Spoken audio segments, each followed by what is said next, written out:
Hi everyone. If you're like me and you have one of the older Regal's gems, the DS4000 series of oscilloscopes, or even the more rarer DS6000 family, you might have seen the need to calibrate your equipment.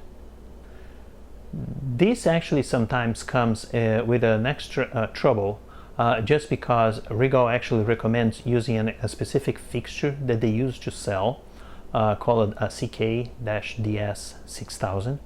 But it's very difficult to find it these days, and I would say almost impossible. So this fixture actually, I did a work yesterday in KiCad, and I recreated it using with a basic design. And I would like to go over the design details in this video. Let's take a look. Well, just to illustrate, this is the original interface. It is a passive board with one BNC in the front, which connects to an output calibration signal on the back of the oscilloscope, and there is, as you can imagine, 5 BNCs that connect to the front of the oscilloscope, channels 1 through 4, and then the trigger input.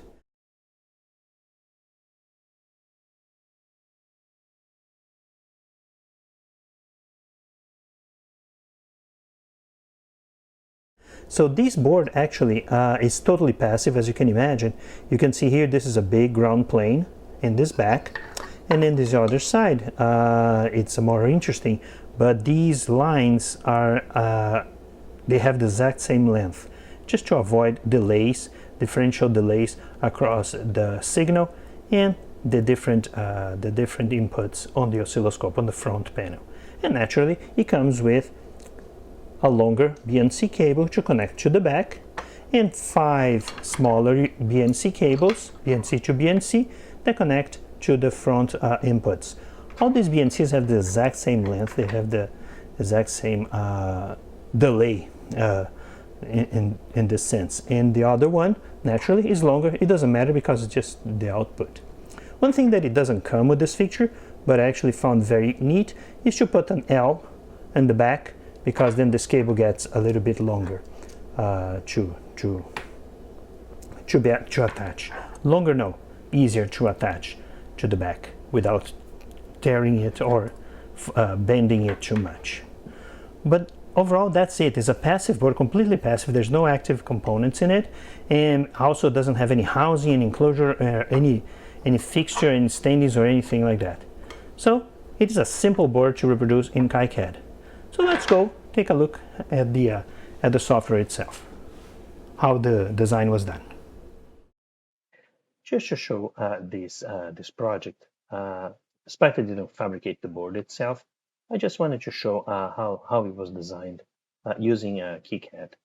I did a simple KiCad PCB project where the schematics is here. Schematics is pretty simple, really, just like 6 BNC connectors. And the types of connectors that I used were typical BNCs for the symbol, and the footprint, right? I assigned them a typical connector from, this is one of that they have already available.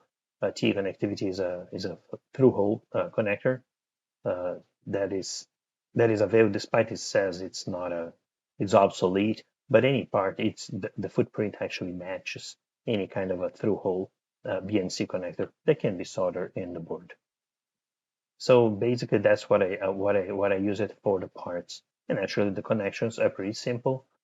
So I use the six elements in here. So nothing major on this side of the design. Most interesting though is the actual PCB, which is the more interesting here. I will actually put the overlay of the fixture, the real fixture, into this image, and you can see on this image that this side here matches perfectly with the actual board, and this other side here, the left side, I mirrored so it looked a little bit more symmetrical, just for my liking.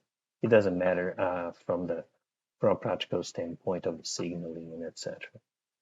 So overall, as you can tell, I see the big blue background, which is an actual ground plane that goes on the bottom side of the board. J6 is actually points towards the bottom side of the board, and all the other connectors are on the top side. This five at the bottom here, they're on the blue side, and the red tracks are on the top side of the copper. So what is important here is to keep those track lengths across all connectors the exact same length to the J6. J6 is the calibrator output. So what you can do, there are many ways to do things. You can do it manually, which I partially did, but you can also use some of the KiCad tools for that, for route, for length, tune length. So for instance, if you go to the menu, you can actually see the measurement or the length of the different tracks. So you can calculate, or sorry, you can actually measure directly without having to worry about, well, grabbing measuring each segment of the track. It does this work for you. So as you can tell, for example, I have this junction point here, right, where these two tracks divide. So I have 57.02 on this length here, which is pretty symmetrical. It's identical to the other side too, 5702. And then on this side here, on this middle connector here, I have 57.08. Okay, so there's a squiggly line here, and similar here, 57.08. So these segments, these two segments are almost identical. 0.05, 0.06 millimeters is well within the tolerances of fabrication. So there's really not a huge thing here, huge problem to deal with. The important bit as well is that since it goes all the way to J6, you need to add the 35.5 plus the rest of the remaining of the connections. So these actually must match. So the addition of these two segments or these two segments must match the central segment. Okay, so the central segment 92.58. It's so believe me, I did the math, and this segment is actually very close to these other two segments as well. You can do the math. I can put the numbers on the caption here on the screen.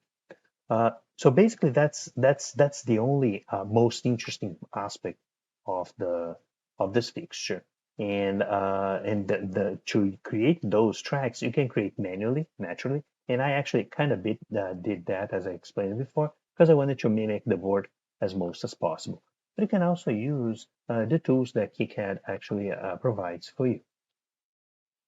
So just to illustrate the tool from KiCad that actually does track length matching, let me just delete those tracks in here so I can actually experiment here and show how this is done here.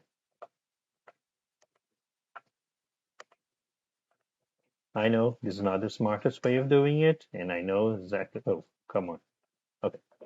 So for instance, I route a track from point A to point B. And then my track itself is actually 2 millimeters wide. That's the regular length that I measured. There's regular width that I measured on the fixture book. So basically, I have a straight track in here, and I can actually use the tune length. So I can actually select this track, and I can open the settings. My length setting that I desire, you remember it was, I think, 0.05, yes. So I can actually set parameters. It shows a nice graph here on the side. So I have the amplitude here. Amplitude will be roughly 3 centimeters or 30 millimeters. And the minimum space, I can put anything. Oops, wait, sorry. The minimum amplitude could be somewhere 5, and the maximum could be 30. And the spacing could be somewhere 4 or 5 millimeters. You'll be all right. And I can do a fillet or a chamfer. Chamfer does round curves, and fillet does, oh, sorry, that's the opposite. Fillet does round curves, and chamfer does more of a 45-degree angle style of drawing. So for instance, when you do this, see how it actually matches nicely. It's already very close to to the length that I desired originally. And I can also adjust here the spacing of the track. So this is pretty much it regarding to routing. There's not really much to it.